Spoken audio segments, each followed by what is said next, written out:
Iran presented the advanced Shahid-136B attack aircraft and the latest jihad ballistic missile at a military parade.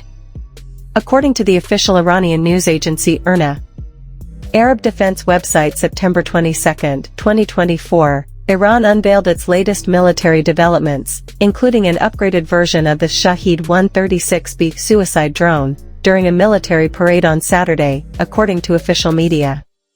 The disclosure of this aircraft coincides with growing regional tensions and persistent allegations that Tehran is supplying Russia with weapons. The Shahid-136B, an improved version of the Iranian suicide attack drone known as Shahid-136, was displayed at the show, which marked the anniversary of the end of the Iran-Iraq War.